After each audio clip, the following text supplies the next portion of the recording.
అందరికీ నమస్కారం. మన రాజ్యాంగంలో కొన్ని నియమాలుంటాయండి. చూడ్డానికి చాలా సింపుల్గా, చిన్నవిగా కనిపిస్తాయి. కానీ వాటిని గనక దాటితే అమ్మో, దాని పర్యవసనాలు మామూలుగా ఉండవు. ఊహకందని రేంజ్లో ఉంటాయి. అలాంటి ఒక పవర్ఫుల్ రూల్ అదే ఆర్టికల్ 104. ఈరోజు మనం దీని గురించే మాట్లాడుకోబోతున్నాం. సరే, పదండి, అసలు కథేంటో చూద్దాం. వింటుంటేనే ఏదో పాత సినిమా డైలాగ్లా ఉంది కదా.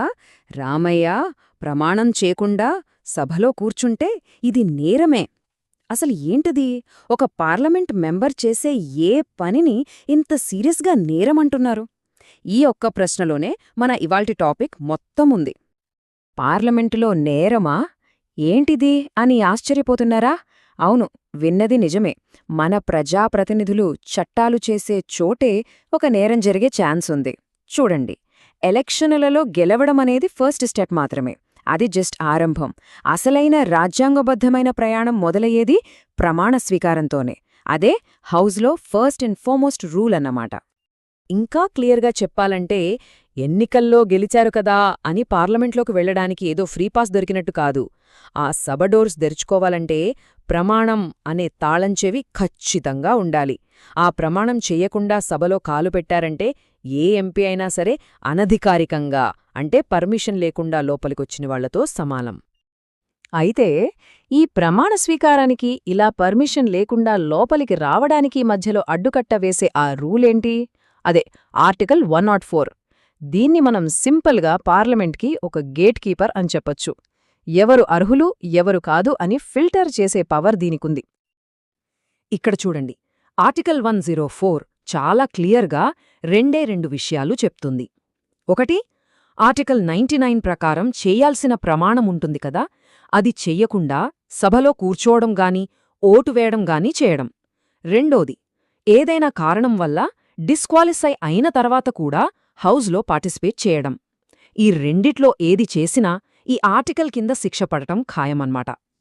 మరి ఆ శిక్ష ఏంటి అంటే, రోజుకి 500 రూపాయల ఫైన్. అంటే ఇల్లీగల్గా సభలో కూచున్నా లేదా ఓటు వేసినా ప్రతిరోజుకి ఈ ఫైన్ పడుతుంది. అంతేనా? జస్ట్ 500 రూపీసేనా అని చాలా తేలిగ్గా తీసుకోవద్దు. ఎందుకంటే ఇక్కడ ఎలాంటి ఎక్స్క్యూజులు పనిచెయ్యవు. ఇది ఆటోమేటిక్గా పడిపోయే ఫైన్. కానీ ఆగండి, అసలు కథ ఇది కాదు. ఇక్కడితో అయిపోలేదు.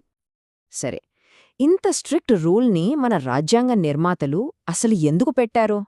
ఇదేమైనా ఊరికే ఫార్మాలిటీ కోసమా, లేకపోతే దీని వెనక ఏదైనా బలమైన కారణముందా? ఆ లాజికేంటో ఇప్పుడు ఒక్కొక్కటిగా చూద్దాం. First and most important reason ప్రమాణ స్వీకారం యొక్క పవిత్రతను కాపాడటం. చూడండి, ఆ ప్రమాణమంటే ఏవో 4 మాటలు చెప్పేయడం కాదు. అది ఒక సాధారణ వ్యక్తిని రాజ్యాంగానికి కట్టుబడి ఉండే ఒక చట్టబద్ధమైన ప్రజాప్రతినిధిగా మారుస్తుంది. ఆ ట్రాన్స్ఫర్మేషన్ జరగకుండా సభలో పాల్గొనడమంటే రాజ్యాంగ స్ఫూర్తిని అవమానించినట్టే. ఇక రెండో కారణం, డిస్క్వాలిఫై అయిన వాళ్లు స్నీక్ ఎంట్రీ ఇవ్వకుండా, అంటే దొంగచాటుగా సభలోకి రాకుండా ఆపడం. చట్టప్రకారం మెంబర్షిప్ కోల్పోయిన వాళ్లు ఎవ్వరికీ తెలియకుండా హౌస్లోకి వచ్చి ప్రొసీడింగ్స్లో పాల్గొని ఓటింగ్ని ఇన్ఫ్లుయెన్స్ చేసే ప్రమాదం ఉంది కదా, దాన్ని ఈ ఆర్టికల్ అడ్డుకుంటుంది. మూడోది, ఇదొక స్ట్రాంగ్ వార్నింగ్ లాంటిదన్నమాట. ప్రతిరోజూ ఫైన్ పడుతుంది అనే భయముంటే ఒక్క రోజుకే కదా, ఏమవుతుందిలే అనే ఆ నిర్లక్ష్యం పోతుంది. ఇది పార్లమెంటరీ డిసిప్లిన్ని మెయింటైన్ చేస్తుంది.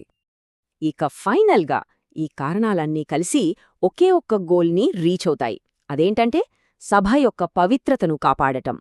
సింపుల్గా చెప్పాలంటే, హౌస్లో అడుగుపెట్టే ప్రతి ఒక్కరూ లీగల్గా, రాజ్యాంగబద్ధంగా ఆథరైజ్డ్ అయ్యుండాలి అనే ఫండమెంటల్ ప్రిన్సిపుల్ని ఈ ఆర్టికల్ స్ట్రాంగ్గా చెప్తుంది.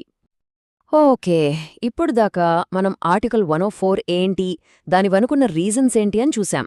అయితే 500 రూపాయల ఫైన్తోనే అంతా అయిపోయింది అనుకుంటే మాత్రం మనం చాలా పెద్ద పొరపాటు చేసినట్టే. ఎందుకంటే అది just tip of the iceberg. అసలు కథ, అసలు పరిణామాలు ఇప్పుడు మొదలవుతాయి. ఇక్కడొక ఇంట్రెస్టింగ్ ఫ్యాక్ట్ ఉంది. 1950లో మన రాజ్యాంగం అమల్లోకొచ్చింది కదా, అప్పటినుంచి ఇప్పటిదాకా ఈ ఆర్టికల్ 104లో ఒక్క అక్షరం కూడా మార్చలేదు. చూడండి, తరాలు మారాయి, ప్రభుత్వాలు మారాయి, కానీ ఈ రూల్ మాత్రం మారలేదు. దీన్ని బట్టే దాని ఇంపార్టెన్స్ ఏంటో అర్థం చేసుకోవచ్చు. ఈ టేబుల్ని ఒకసారి జాగ్రత్తగా చూడండి. అసలు మ్యాటర్ అంతా ఇక్కడే ఉంది. ఆర్టికల్ 104 అనేది ఒక కాన్స్టిట్యూషనల్ ఫైన్తో ఆగిపోతుంది. కానీ ఆ తప్పు చేయడం వల్ల కొత్తగా వచ్చిన భారతీయ న్యాయ సంహిత అంటే బిఎన్ఎస్ కింద ఏకంగా క్రిమినల్ కేస్ ఫైల్ అయ్యే ప్రమాదముంది. ఉదాహరణకి డిస్క్వాలిఫై అయ్యి ఓటు వేస్తే అది గవర్నమెంట్ ఆర్డర్ని ధిక్కరించినట్టవుతుంది. ఒకవేళ ఎంపీగా నటిస్తే అది ఐడెంటిటీ ఫ్రాడ్ కిందకొస్తుంది. చూసారా ఎంత సీరియస్గా మారుతుందో? సో ఇక్కడ మనం గుర్తుపెట్టుకోవాల్సిన కీలకమైన విషయం ఏంటి అంటే ఈ రెండిటి మధ్య తేడా చాలా స్పష్టంగా ఉంది. ఆర్టికల్ 104 అనేది ఒక ఫైన్ మెకానిజం, అంటే డబ్బు కడితే పోతుంది. కానీ ఈ బిఎన్ఎస్ కోడ్ అనేది ఒక క్రైమ్ మెకానిజం, అంటే జైలుకు పంపేంత సీరియస్ విషయం. ఒకటి కాన్స్టిట్యూషనల్ వయలేషన్ అయితే రెండోది ఏకంగా క్రిమినల్ అఫెన్స్. ఇప్పుడు చూద్దాం మన రామయ్య లాంటి వాళ్లకు ఎదురయ్యే పరిణామాల చైన్ రియాక్షన్ ఎలా ఉంటుందో. 500 రూపాయల ఫైన్తో మొదలవుతుంది. తర్వాత బిఎన్ఎస్ కింద క్రిమినల్ కేసు, జైలు శిక్ష కూడా పడొచ్చు. వెంటనే సభ నుంచి బయటకు పంపించేస్తారు. ఎథిక్స్ కమిటీ ఎంక్వైరీ ఉంటుంది. ఫైనల్గా పార్లమెంట్ సీటునే కోల్పోయే ప్రమాదం కూడా ఉంది. అన్నిటికన్నా ముఖ్యంగా పొలిటికల్ కెరియర్ మీద ఒక చెరగని మచ్చబడిపోతుంది. చూసారా ఒక చిన్న పొరపాటు ఎంత దూరం తీసుకెళ్తుందో? అయితే ఇంత పవర్ఫుల్ రూల్ సరిగ్గా అమలవుతుందా లేదా అని చూసుకోవలసింది కేవలం సభ మాత్రమే కాదు.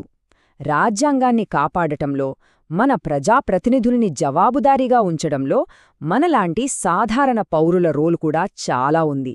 అదేంటో ఇప్పుడు చూద్దాం. సరే, ఒకవేళ ఇలాంటి వైలేషన్ ఎక్కడైనా జరిగినట్టు మన దృష్టికి వస్తే ఒక పౌరుడిగా ఏం చేయొచ్చు? మన రాజ్యాంగమే దీనికి కొన్ని దార్లు చూపించింది.